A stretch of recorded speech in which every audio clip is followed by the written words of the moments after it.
Colecionador de camisas de futebol há mais de 20 anos, esse empreendedor não imaginava que poderia transformar um hobby em um negócio dos sonhos.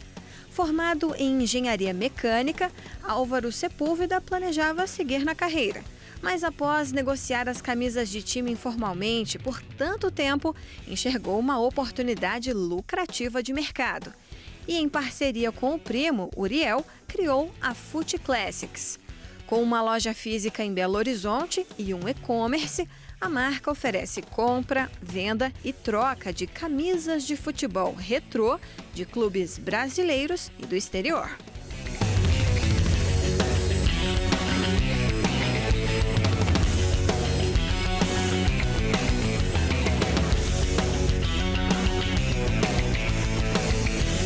Meu nome é Álvaro Valente Sepúlveda, tenho 36 anos, sou engenheiro mecânico de formação e um dos sócios da Fut Classics. Eu sou colecionador há mais de 20 anos, né? Então desde adolescente eu sempre gostei muito de camisas de futebol, sempre foi um hobby que eu tive, né? Sempre pedi de presente camisa no aniversário, esse tipo de coisa. E aí eu formei, né? Comecei a trabalhar na área e esse hobby nunca saiu da minha vida, então eu sempre ia lá, comprava alguma camisa que eu gostava. Comecei a participar de grupos também de colecionadores, em que a galera trocava, né, trocava camisas, vendia entre eles, assim, de forma bem informal mesmo. E isso acabou, né, foi crescendo e tudo, e uma das transições profissionais que eu tive, né, eu comecei a fazer isso com mais recorrência, fazer com um volume maior e tudo. Então, assim, comecei a negociar informalmente. Né, então não tinha esse nome foi criado depois, né? A gente até fala que a loja nasceu, ela realmente nasceu no momento em que a gente criou essa identidade visual, esse nome, essa logomarca. E então antes disso eu já trabalhava assim, vendia camisas, vendia em sites de venda, de forma bem informal mesmo, assim, entre colecionadores. Então isso eu já faço há muito tempo, mas profissionalmente mesmo a gente coloca ali que foi a partir de um certo momento quando a gente criou todo esse a identidade visual e tudo que a gente tem hoje aqui, né, assim, da loja e tudo.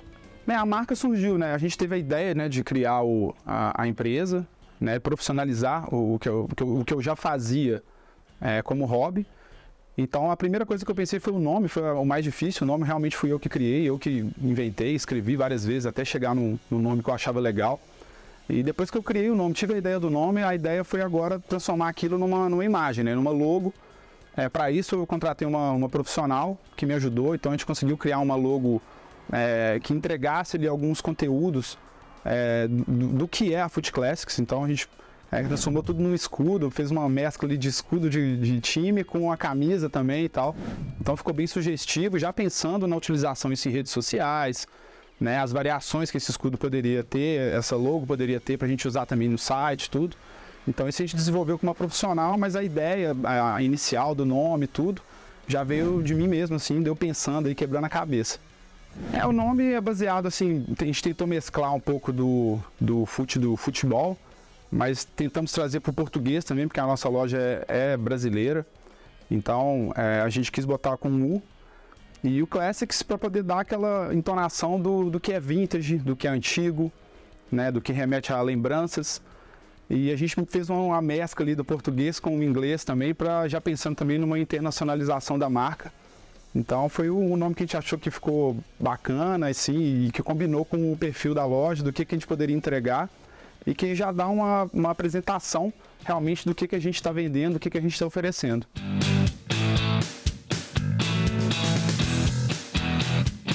Meu nome é Uriel Lana Costa Sepúlveda. Eu tenho 33 anos de idade, sou formado em administração de empresas e sou um dos sócios aqui da Fut Classics. A minha entrada na Fut Classics, minha entrada para concretizar mesmo a marca junto ao Álvaro, que é meu sócio, ela se deu em 2017 para 2018 e por uma demanda inicial de como tirar as fotos e etc, e como ele é meu primo, a gente foi ajudar de bom grado, né, como todo parente que gosta um do outro ali. E só que a gente achou que seria uma coisa de 2 dias, porém foi uma coisa um pouco mais demorada, né? Posso te dizer, a gente até brinca de 6 meses pelo menos aí para conseguir concretizar esse feito. E nessa época eu ainda estava de uma forma meio híbrida, ainda estudando no meu curso de administração, ainda estava finalizando a formação e eu vi essa dificuldade que eu estava tendo ali por meio do empreendedorismo em si. E eu percebi que ele precisava de uma consultoria mesmo, né? Com o conhecimento que eu tinha, embasado na parte do meu curso, né, de formação, e também como eu trabalhava como gerente geral de empresa, na área de comercial, já em média de 7, 8 anos, eu falei, agora eu ia entrar com tudo e ajudá-lo fortemente para poder fazer com que isso concretizasse. Partindo daí, a gente criou um plano de negócio, né, com todas as dificuldades que um plano de negócio tem e o tempo que ele também demora para ser criado. A gente criou pelo site do Sebrae, e para poder ver a real viabilidade do negócio mesmo, conseguimos chegar à conclusão que sim, ele era viável, né, e começamos a botar em prática com mais efetividade. Criamos o site, né, conseguimos configurá-lo com muita dificuldade, né, começamos a trabalhar e fazer um curso em paralelo de e-commerce, de gerente de e-commerce, para conseguir esse feito, mas deu tudo certo, a gente conseguiu esse feito legal e agora estamos caminhando para frente.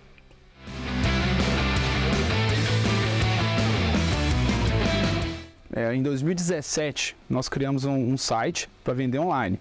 Naquele momento, a empresa, ela era dentro do escritório, que eu montei dentro da minha própria casa, né, para conter custos e tudo.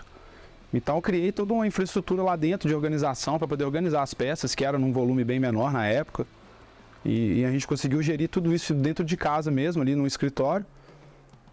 Então, isso em 2017, o site já estava funcionando, já estava vendendo ativamente, né, participando aí divulgando em grupos, divulgando no Instagram, nas redes sociais, sempre linkando para o site para o cliente concluir a compra.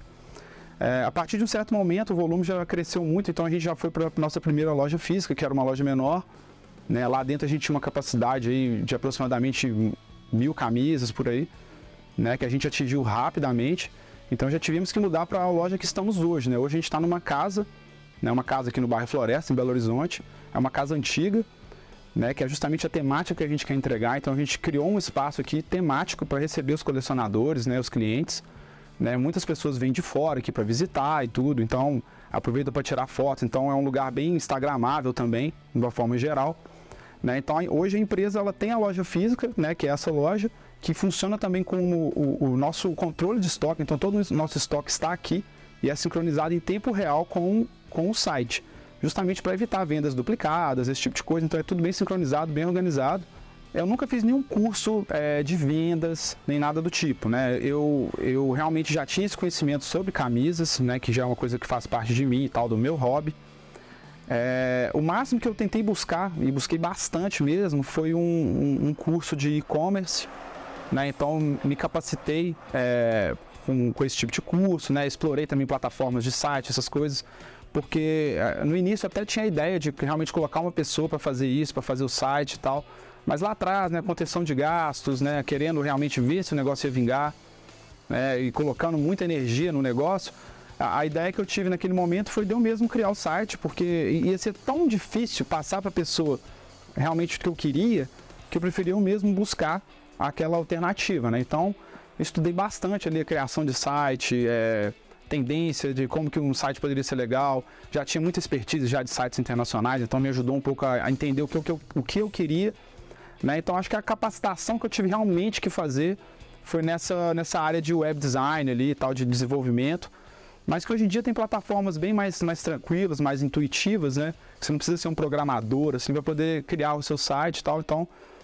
apesar do nosso ser um e-commerce, é um pouco mais complexo, né, do que um site institucional, por exemplo, mas a gente consegue, né, estudando, se capacitando, ele consegue desenvolver e fazer um negócio de qualidade.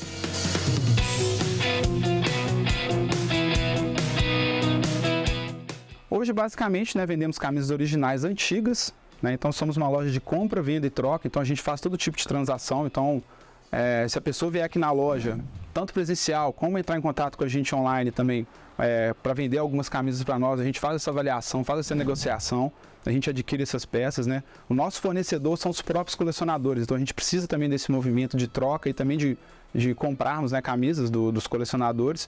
E então hoje a gente oferece esse tipo de serviço, compra, venda e troca de camisas de futebol originais, independente do ano, independente da época. A loja lá atrás, ela realmente, a ideia inicial era não vender camisas de clubes brasileiros, né? Focar mais no futebol internacional.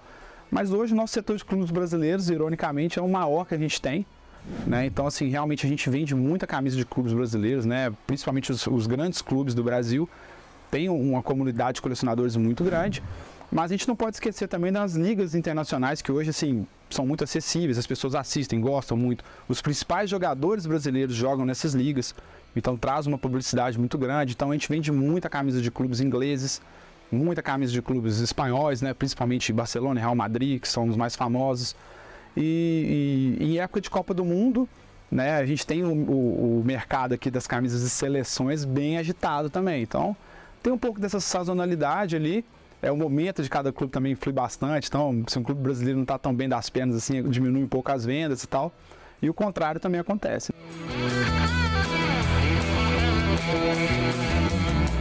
A principal dificuldade lá no início, no começo da empresa, foi justamente engatar, né, o site.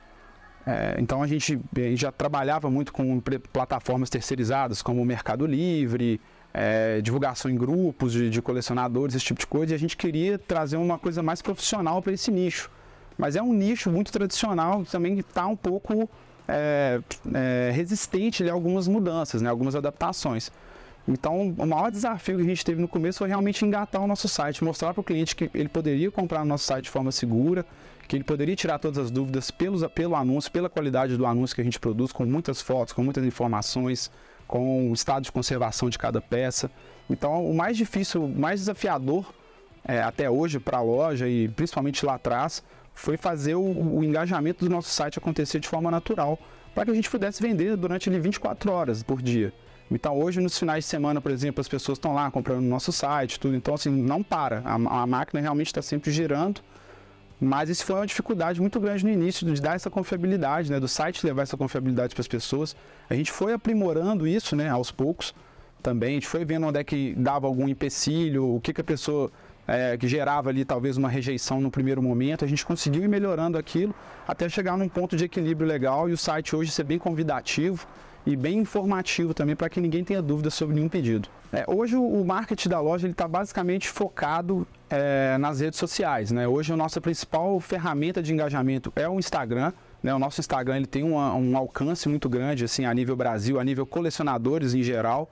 Então é onde a gente mais investe também, então a gente tem alguns materiais patrocinados lá também e tal. E isso traz muito cliente novo para a gente, traz muitas pessoas curiosas também com o nosso trabalho, né, que acabam sendo convertidas em seguidores ativos.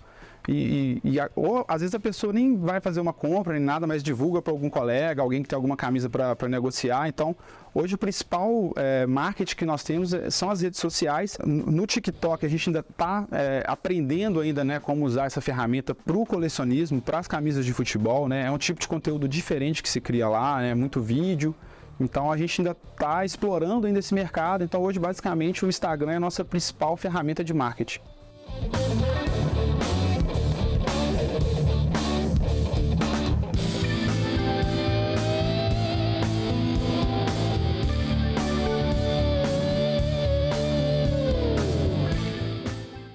A principal dificuldade que nós temos hoje para empreender, além dos desafios, né, que o Brasil já impõe para a gente, né, como empreendedores, mas no nosso nicho específico, infelizmente, são a pirataria.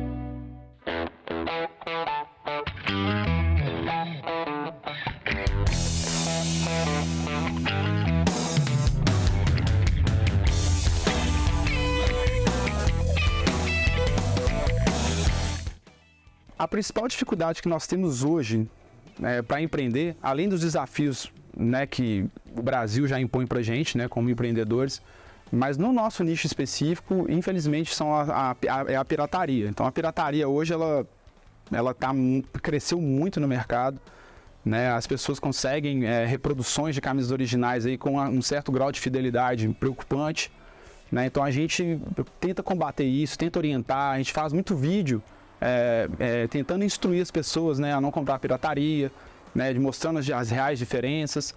Então esse é o nosso principal desafio. Então a gente faz o máximo aí que está ao nosso alcance, dentro do nosso conhecimento também que a gente tem, né, por estar há muitos anos já trabalhando com isso e estar no meio do colecionismo há muitos anos, a gente leva ao máximo o conhecimento que nós temos justamente para fidelizar aquele cliente e dar mais confiabilidade. Então, a gente faz de tudo para combater a pirataria e tudo, porque aí o nosso negócio só fortalece. A maior dificuldade que a gente tem hoje, né, na minha visão como empreendedor, é as mudanças constantes do mercado, né? Apesar da gente estar num nicho de mercado, os fatores digitais que entram, né, as novas tecnologias que são atreladas, as novas redes sociais que são introduzidas no mercado, a gente tem que ir se adequando gradativamente e de forma efetiva, né? Senão realmente a gente fica para trás. Então a gente tem que caminhar nesse cenário aí. Como a gente está num nicho de mercado muito específico, a maior dificuldade é o número de pessoas inseridas nesse nicho. Em contrapartida, quando você ganha essa confiança desse público dentro do nicho, você consegue uma certa regularidade das pessoas seguirem o seu negócio, comprarem o seu produto, né? Essa credibilidade ela é passada com mais firmeza. Eles ficam fiéis ao negócio fortemente. Olha, gerir um empreendimento requer muitos desafios, né? Na minha opinião, o principal é a gestão, né, das operações, das pessoas em geral, né? Muitas tarefas, muitas coisas para fazer e tal. E hoje eu vejo, o principal desafio que eu vejo hoje aqui, pelo menos para o meu empreendimento, é prestador de serviço, fornecedor, né? A gente precisa de muitos serviços externos ainda, né? O serviço de logística, né? Ele é um serviço prestado por outra empresa e tal. Então isso é uma coisa bem desafiadora dentro do empreendedorismo, você depender do trabalho de outras pessoas, né? Eu gosto de falar muito assim, o seu ali, você vai se dedicar, você vai correr atrás, vai conseguir, mas quando você depende de um trabalho de terceiros, né? A gente tem exemplos muito bons, alguns exemplos não tão bons assim, né? De empresas que já trabalharam com a gente. Então, assim, hoje o principal desafio que eu acho do empreendedorismo é todo esse universo que está em volta ali, né, de você. Porque o que está ali dentro, com o seu trabalho, né, a sua gestão ali, você consegue controlar, né? Mas o que está fora, às vezes, você não consegue. E alguns serviços específicos e tal, não tem tantas opções de empresas e tal. Então, isso é um desafio que a gente enfrenta hoje. Mas a gente consegue, né, gerir bem isso daí e fazer fluir legal.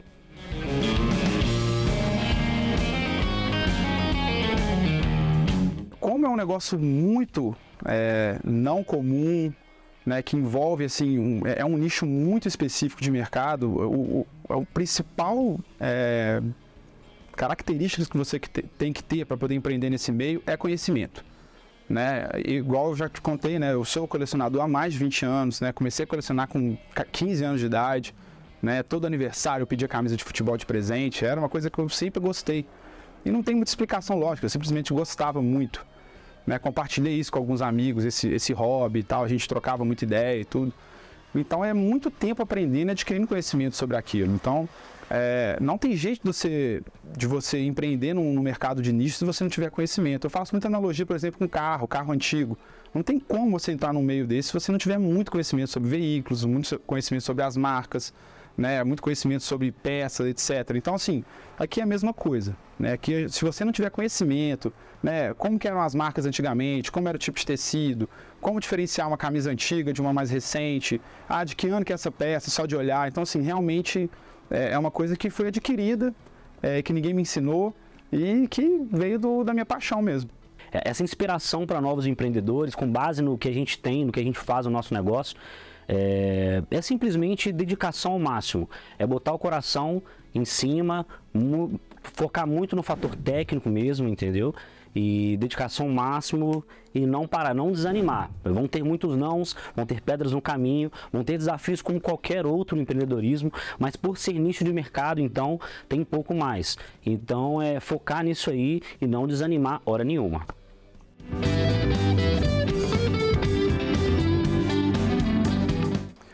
São várias felicidades, assim, vários momentos, né, apoteóticos aí dentro da nossa empresa, assim, mas alguns de destaque, né, quando a gente realmente cria algumas ações promocionais, né, então, Black Friday, o aniversário da loja, ações de marketing assim, mais extensas, com mais grandiosas mesmo, né, que atingem muito mais pessoas, né, e você vê o resultado daquilo ali, você ficar despachando camisa durante 2 dias, tanta camisa que vendeu, né? Outros momentos também que são bem legais é quando a gente cria algum conteúdo, alguma coisa especial e atinge muitas pessoas, as pessoas reconhecem, começa a viralizar, né? Teve uma vez que a gente achou umas camisas do Botafogo que nunca tinham sido usadas, estavam guardadas numa loja, né? A gente chama de dead stock, que ficou abandonado ali por muitos anos. E a gente acabou achando isso por acaso, né? Um amigo me contatou a respeito de uma loja que tinha fechado, que era do tio dele, que ele não ia lá há muito tempo e tudo. E tinha umas caixas lá que eles encontraram. E essa caixa estava com camisas guardadas na etiqueta há mais de 30 anos. Então aquilo era uma coisa assim, inimaginável. E quando a gente divulgou aquilo, né? A gente mostrou todos os bastidores, toda a história do que aconteceu. E aquilo atingiu uma proporção de pessoas, né? A gente começou a sair em sites de notícias do Botafogo, não sei o que, pessoas procurando a gente assim, que provavelmente a gente não atingiria organicamente, acabou chegando de alguma forma, foi viralizou mesmo, né? Então essa é uma das histórias bem legais, assim, que aí quando a gente colocou as camisas para vender, eram umas 15 camisas mais ou menos que a gente achou nessas condições. Quando a gente pôs elas para vender, elas foram vendidas em 30 segundos, foi um negócio assim, muito legal e acabou dando uma certa visibilidade para nós que a gente não esperava.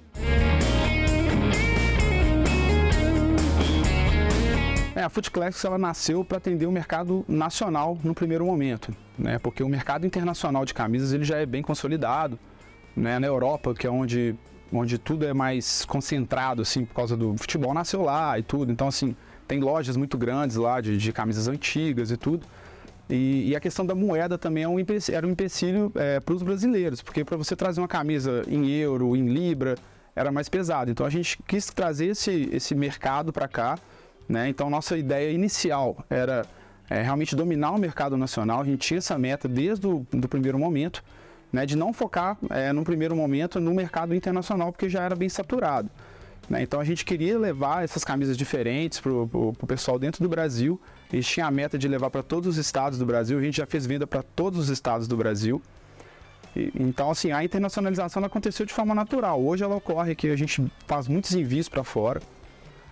Principalmente camisas que as pessoas não conseguem encontrar lá. Por exemplo, camisas de clubes brasileiros, clubes latino-americanos, camisas que lá eles têm um pouco de dificuldade de encontrar, a gente consegue, né, vender para esse cliente internacional. É um projeto de internacionalizar ainda mais a nossa marca, né? A gente está nesse processo ainda de transição, né? O nosso site ele já é bilíngue, você consegue trabalhar o site em inglês também para ficar mais fácil. Mas as compras são todas feitas em reais e a gente tem também a plataforma de pagamento internacional que suporta isso de forma tranquila. Então hoje o nosso foco principal de expansão é esse, né? Internacionalizar o máximo possível a nossa marca, levar, né? Fazer envios para o mundo todo, a gente já enviou para todos os continentes. E também temos vontade, né, de fazer algumas lojas temporárias, tanto em São Paulo quanto no Rio, porque a gente tem muito cliente em São Paulo e no Rio. São Paulo é o nosso principal mercado, né? A loja física está em Belo Horizonte, mas o São Paulo é onde nós temos mais clientes estatisticamente falando. Então a gente queria levar também um pouco da Foot Classics presencial, essa experiência diferente de imersão para os nossos clientes de São Paulo. Então a gente também está trabalhando nessa possibilidade, né, de fazer uma loja temporária, alguma coisa sazonal em São Paulo, porque abrir uma outra loja nessa amplitude que temos aqui em Belo Horizonte não vale a pena por questão de custo mesmo, de espaço, né? A gente precisa de muito espaço. Mas essa ideia de levar lojas temporárias, né, de aproximar mais o nosso cliente, né, como São Paulo é um ótimo exemplo, né, como a gente tem muito cliente lá, a gente quer chegar mais perto desses clientes, dar a oportunidade do cliente presencialmente lá, trocar, fazer uma negociação com a gente. Então essa é uma das ideias de expansão que nós temos no momento e o site é a nossa principal ferramenta de vendas, então ele tem que estar em constante melhoria, né? A gente sempre tem algum insight, sempre tem algo onde pode melhorar, a gente sempre discute isso aqui entre nós e tal, a gente percebe alguns feedbacks dos clientes e vamos sempre tentando melhorar o nosso site, que é onde as vendas realmente vão acontecer. Hoje, aproximadamente 80-85% das vendas são online. O crescimento da empresa, além da expansão física, né, e digital, eu acredito que a marca própria de alguns produtos que a gente tem a intenção de criar, a gente já criou alguns de plano piloto, mas a gente tem a intenção de fazer de uma forma mais efetiva em um volume um pouco maior. Então, sim, é uma das coisas que a gente tem como, né, poder de crescimento aí. questão de pessoas que vai poder crescer também, evoluir o número de pessoas que trabalham, evoluir o tamanho do espaço, porque a gente se limita um pouco ao número de peças, porque toda e qualquer peça aqui na loja a gente tem que ter ela à disposição do cliente aqui na loja e sincronizado 100% no site. Isso é uma dificuldade no negócio, porque a gente precisa de muito espaço. Então, igual o Álvaro comentou, a gente tem uma capacidade X aqui, de 3 a 4 mil peças. Vai chegar um momento, igual na loja anterior, que a gente vai precisar expandir, e quando chegar esse momento, a gente vai ter que ir para cima e também aderir a um novo espaço, com novas oportunidades, novas pessoas e novos produtos, que foi o que eu comentei. A nossa ideia mesmo, meu sonho de verdade é virar realmente uma referência, não só no Brasil, mas global, né, nesse mercado de coleção, né, de camisas de futebol, né, virar referência que seja da América Latina aqui para a venda de camisas, e é onde a gente quer chegar, a gente trabalha para isso.